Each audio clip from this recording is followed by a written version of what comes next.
shepherd doesn't necessarily equal sheep herder. We see people from the back pushing sheep forward, using sheepdogs to push them forward. That's not how Near Eastern shepherds worked. They led their sheep. They went out in front of their sheep and called them. That adds beauty to the metaphor. He's not standing behind us being like, get out there, go into that shadow of the valley of death, get out there, go. Wow. No, he's going before. He's leading and calling.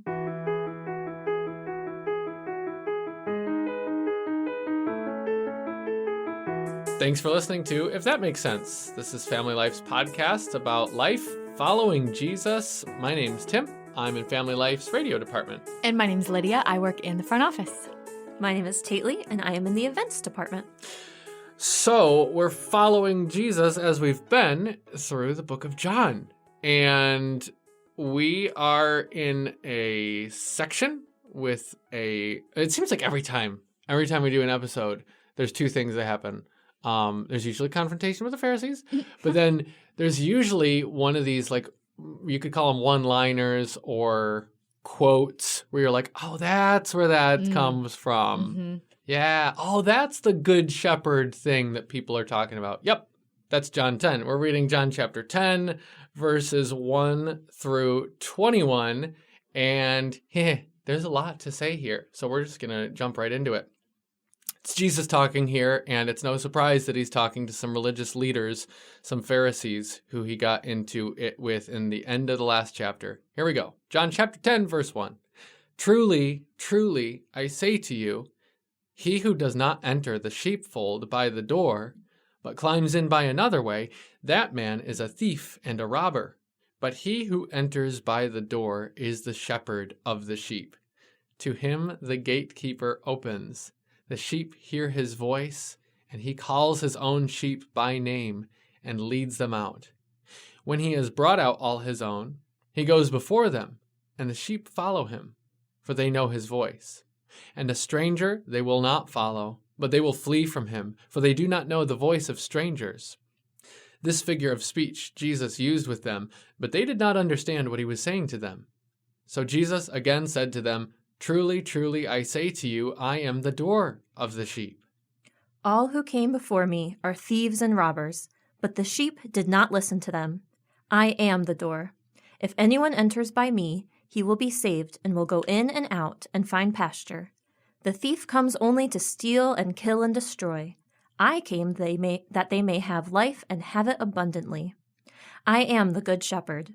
The good shepherd lays down his life for the sheep. He who is a hired hand and not a shepherd, who does not own the sheep, sees the wolf coming and leaves the sheep and flees, and the wolf snatches them and scatters them. He flees because he is a hired hand and cares nothing for the sheep. I am the good shepherd. I know my own, and my own know me. Just as the Father knows me, I know the Father, and I lay down my life for the sheep. I have other sheep that are not of this sheep pen. I must bring them also. They too will listen to my voice, and there shall be one flock and one shepherd. The reason my Father loves me is that I lay down my life, only to take it up again. No one takes it from me, but I lay it down of my own accord. I have authority to lay it down and authority to take it up again. This command I received from my Father. The Jews who heard these words were again divided. Many of them said, He is demon-possessed and raving mad. Why listen to him? But others said, These are not the sayings of a man possessed by a demon. Can a demon open the eyes of the blind? Yeah, so real quick, what they're referencing there is at the end of the last chapter, the last episode, he just healed the blind man, and that caused this whole firestorm. Kerfuffle? Yes, so very much it was a kerfuffle. But the first thing I'm thinking is like, okay, what do we want to tackle first? I am the door or I am the shepherd? It's kind of surprising. Like, he says both. But which one do you want to start with? Well, one cool thing about them both together is that in scriptures there's 7 I am statements of Christ, and we have 2 of them right here. Whoa. The third and the fourth one ever said. Wow. I am the door is the third one, and I am the good shepherd is the fourth one. Wow. So that's kind of a cool unifying piece of them. Wow. So that's so neat. Yeah. And whether he's the door or the shepherd in the scenario, we're still just the sheep. Yeah. Yes. We say the title. same. Yeah. No, that's interesting. Wow.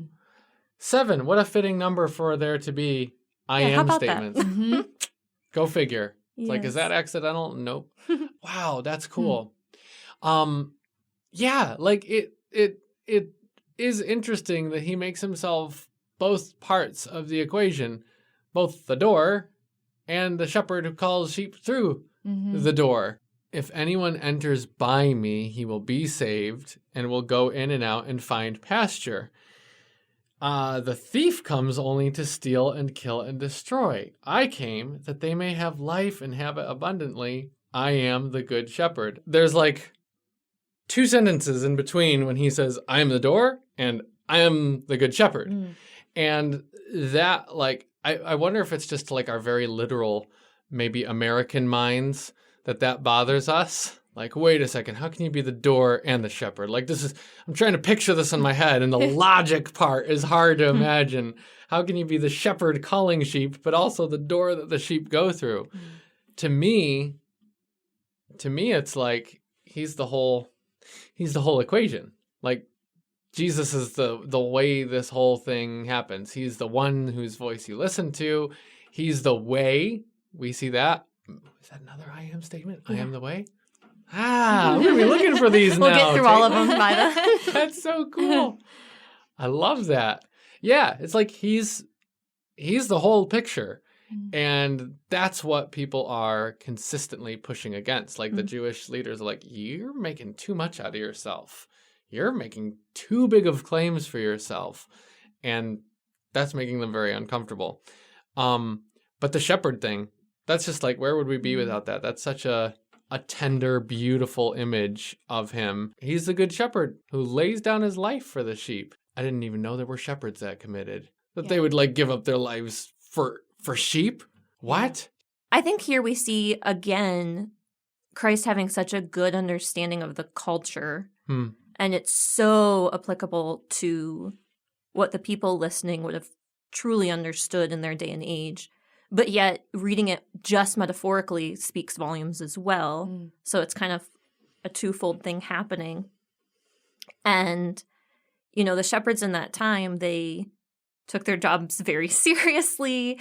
And when they were in the general town or whatever where the sheep would go, all of the sheep would go into the pen together. All the different flocks would go in together and everything. And that's why they had to call them out by name so they could separate the sheep. But then when they were out in the pasture land and stuff, they'd kind of put them between some shrubs or something, you know, kind of get them in an enclosed pen where there was only one entrance. And then they would literally lay down in the one opening. So that then the shepherd was literally acting as a door. He was laying there.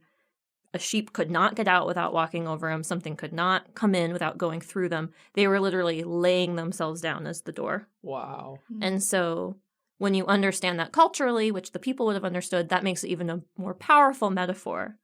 Like, I am laying myself here protectively, guardingly, both in and out, wise. I am the door. Wow. So then going back to what you said originally, like, okay, is he the shepherd or is he the door? It's Yeah. like, yes. Yes. Right? The answer is yes. That's Yeah. so true, yeah. Yeah. Wow. He is the door and he's the shepherd because, yeah, I don't know, they're one and the same. And Yeah. that, especially in that culture, like you said, that would have been a very normal thing to be like, yeah, there's not like random gates out in the wilderness. So the Right. shepherd becomes the gate. The shepherd is the door to protect the sheep in and out, like keeping them safe and keeping like predators out. If you're going to be a triune God, you can also be two things in a metaphor. Absolutely. Absolutely. Yeah. Wow, that's amazing. And how beautiful, too, that it's personal. It's not like he's just so strong that nobody can come in or out without him. It's, you know me, and you know my voice, and you know that I intimately know you. That's why I'm your door. Not because I'm the only one big enough to keep the bad guys out, though he is that, and he could say that if he wanted to. But he says he's the door because of the relationship. He's the door because his sheep know his voice and he knows them. That's just crazy. Yeah. How beautiful that is. Yeah. That's awesome. The shepherd is the door. Yeah. Ooh. Oh. Mind blown. Mind blown. I have a friend that raises goats, and it's like the season of all the baby goats now. And it's amazing to me. Like, she's named them all.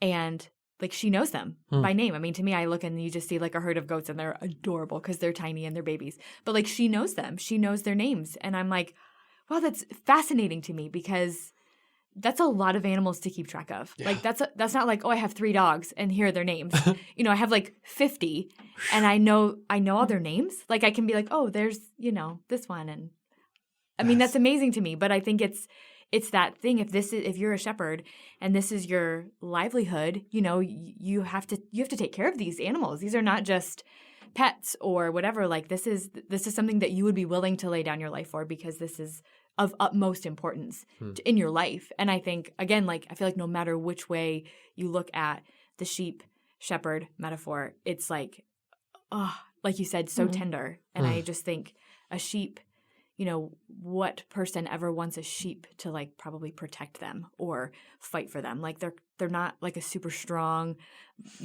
muscular animal that's like, oh, I have a sheep. Like, Yeah. I'm gonna be safe. It's like we as sheep, as if when you apply it to people, it's like, yeah, there's really nothing that we can do to like be strong enough or be like, look at me, I'm a really good sheep. It's like, you're a sheep. I don't know. There's something very humble about a sheep, but I think all the more beautiful that God uses that as a metaphor because there's nothing that we can do. It's His love for us that gives us value, not that we are this incredible being. Yes. Yeah. And that further to that point, that it's not us who do it. Like, we would look, and if we were doing the math, we'd say, that doesn't seem worth it. Like, I don't know if a sheep seems like it's worth your life. And he shows the value he gives to us. Mm-hmm. But also, part of all of this is how our own, we're reading the Bible 2,000 years after this part of it was written. And we're in a culture so far away from the one this is written to. And like, already, even just in the things we're talking about, we're seeing things that those of us who are not sheep or goat, herders, raisers, miss out on. Like, wow, that's really going on there. I didn't realize all that was part of it. So it's really cool to see how, yeah, God's word is a living word, and not but, it's and you want to understand that it wasn't first written to me. It first came to a different audience. So none of us maybe are going to have history degrees, but like, getting in the head when you can of the person that was written to, whether that's by knowing a goat farmer like you do, Lydia, or if it's realizing the way that actually they really did value sheep tremendously, like, and protect them in extreme ways with their own physical bodies. That gives a non-farming 21st century me a really different perspective on this. Yeah. I just love the personalness of the voice. This whole thing is just like a beautiful thing to read. It's just like you said, it's there's so much humility in being a sheep, but comfort as well, because yes, we're just lowly, stupid sheep, and that's really humbling, and it shows us how much we need a shepherd. But then there's also the comfort of him saying, but it's me. I'm the good shepherd. And so we're not lions who are strong enough to go out and feed ourselves. We're sheep who will die if not fed. And so there's like also that comfort. And he's not just going outside the pen and just yelling at the masses. He's calling them name by name. It's personal, like you said. She knows each of their names. It's personalized to us. It's a relationship, and they know him. They recognize the voice. And I think that voice part is really important too. It's not an I am statement, but it's like, he's the voice. He's the voice we recognize. And I think even like to us today, it's, sometimes we'll feel a prompting, and that's us kind of recognizing the voice. Or the opposite. We'll hear a sermon or something and we're like, that does not sit right with me. And I think that's us recognizing the false voice. And the more we know the shepherd and grow that relationship, the more we can recognize his voice and recognize not his voice. And the more then protected we are in that. Yeah. So. Yeah. It's relational, and it is both ways. It is both ways that I know my own, as he says in verse 14, and my own know me. It goes both ways. And that's interesting too, that Jesus is talking about, like, he does come to rescue us, but it's really interesting to me how, especially in this gospel, you see him on a mission, like, to recover almost, like, the lost sheep. He calls them at other points, not just to convert some rebellious one who's never heard of him. These are people who know him, but maybe haven't put his name to his face yet, who haven't seen the fulfillment of the Messiah, who he is, but they're people that know and are looking but haven't yet found him. All the way to the statement that was scandalous to the Jews, where Jesus says in verse 16, I have other sheep that are not of this fold, or sheep pen, as your version said, Lydia. I must bring them also, and they will listen to my voice. So there will be one flock, one shepherd. I think most of us understand that he's talking about the Gentiles there, the people who are not the covenant community of God's Old Testament program that we've been reading about the whole Bible up until this point. And Jesus says, also, by the way, there are other people who are going to know my voice the second they hear it. They just haven't yet. And I'm bringing them in, so we'll all be one flock. One flock because there's one shepherd. That was a big deal then, and that should be a big deal for us now to look back and realize, wow, he's talking about us. We're the other sheep. We get to benefit from this.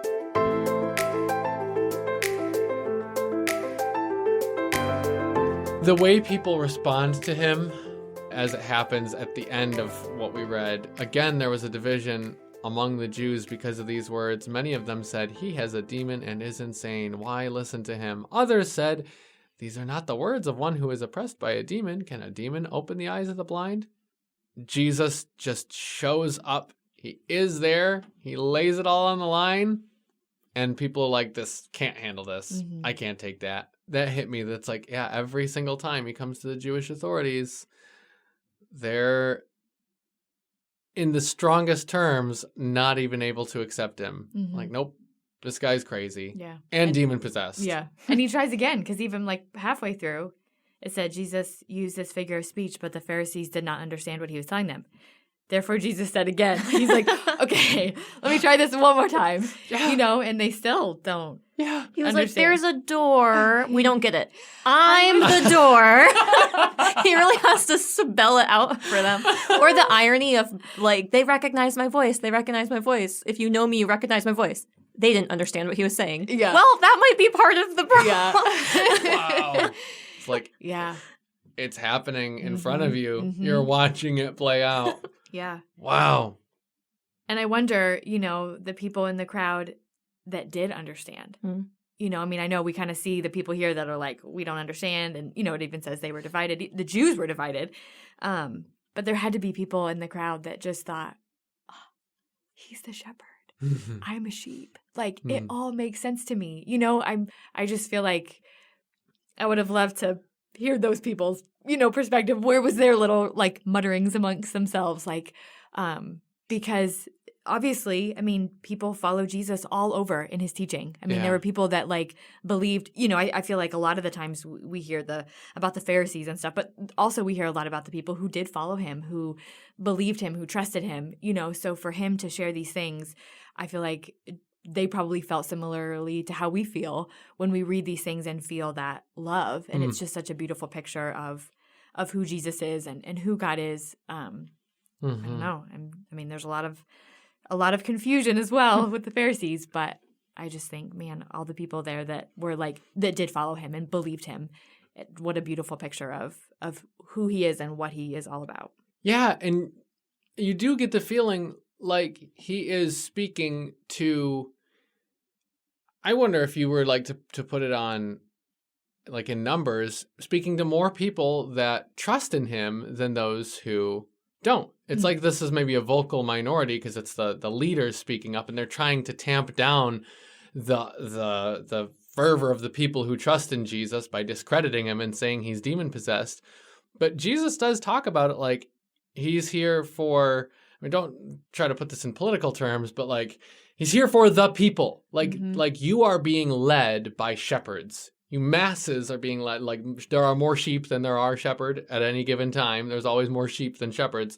And he's saying there have been a lot of bad leaders who have been in this thing trying to lead you spiritually for nothing but their own gain. Even says everybody up until now has been a thief or a robber. I'm the only one who has your best interest in mind, like everybody else. And so Pharisees probably taking this personally. But so, yeah, you do picture like he's talking to, at least the way I'm envisioning it, he's talking to a lot of people who, when they hear this, are saying, oh, he's standing up for me. He's putting himself out there for me. He's facing the wolves for me. That's what the Good Shepherd does. He lays down his life. You know, you said not to make it political, but I don't know. I feel like it was a little bit. It wasn't unusual in ancient times for political leaders and spiritual leaders to be called shepherds. And it's not a new concept to the people. We see it other times in Scripture. And, of course, you know, there's Psalm 23, the Lord is my shepherd. But that's more David talking. But we have Ezekiel, I think I wrote down, Ezekiel 34, where God says, there's these bad shepherds. I'm the good shepherd. I'm going to take care of you. And I'm sure that most of the people hearing it, or at least the Pharisees hearing it, would have been familiar with that earlier scripture of the Lord describing himself as a good shepherd, and God now saying, "Hey, I'm that shepherd." Remember back then in Ezekiel, the good shepherd that is the one not being terrible, like Israel is tending to be like some of the people leading Israel. That's me. I'm that shepherd from back then. And so that would have struck a chord with the Pharisees as well. And just the fact that it wasn't unusual for political leaders and spiritual leaders to be called shepherds. I feel like it's a little pointed that he's like, hey, some of you guys here are thieves and robbers. Good point. I'm not. Yeah. And I don't know. I feel like it could be almost a little pointed. I mean, sometimes we see Jesus being sassy, and so... When it's needed. Yeah. When it's needed. He does not mince words when the time comes. That's very true. Yeah.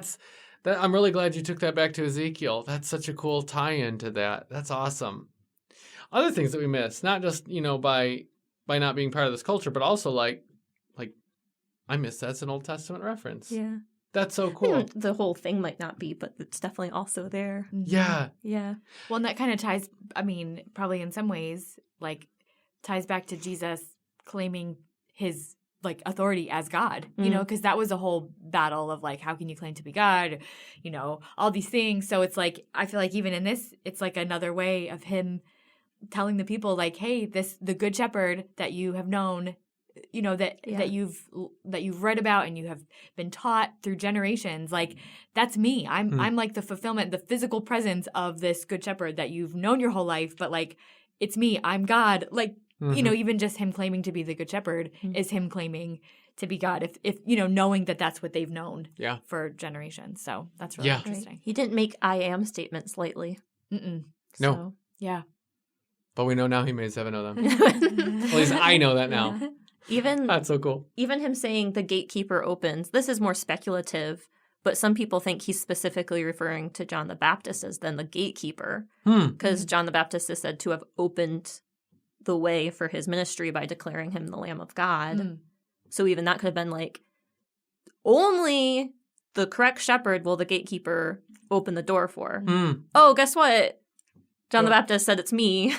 Yeah. The gatekeeper opened the door for me. That's more speculative, but That's cool. That's something I read. John the Baptist comes in this book at the very beginning, chapter 1. And the first thing one of the first things we see him say is when he sees Jesus, behold, the Lamb of God, as you just referenced, who takes away the sin of the world. So if we're following John's train of thought here, John is the author of this book, he shows us that Jesus is the Lamb, and he is also a shepherd and also a gate for sheep. It's like he's the whole picture. Yeah. He's the whole picture. Like, well, we're not sheep in the same way that he was a lamb. No, that's true. We're not. But he's obviously using these pictures, like all of them coming together, bringing in richness from the Old Testament, bringing in stuff they knew from their culture, all of it coming together just to say, here's 101 ways you can see this, that Jesus is it. Yeah. He's the answer. What I love too, which is another understanding of the culture, is a lot of our understanding of how sheep herders herd sheep. Like shepherd doesn't necessarily equal sheep herder. We see people from the back pushing sheep forward, using sheepdogs to push them forward. That's not how Near Eastern shepherds worked. They led their sheep. They went out in front of their sheep and called them. That adds beauty to the metaphor. He's not standing behind us being like, get out there, go into that shadow of the valley of death, get out there, go. Wow. No, he's going before. He's leading and calling. Thank you for joining us for If That Makes Sense, the family life podcast about what life is really like as a young adult following Jesus. If you enjoy the show, please send it to a friend. Your genuine appreciation of the show is the best way for word to get out. And it would make our day if you left us a rating and a review wherever you found this episode. Family Life has more great original podcasts that you can check out at familylife.org/podcast. Thanks again, and we look forward to having you along for the next one.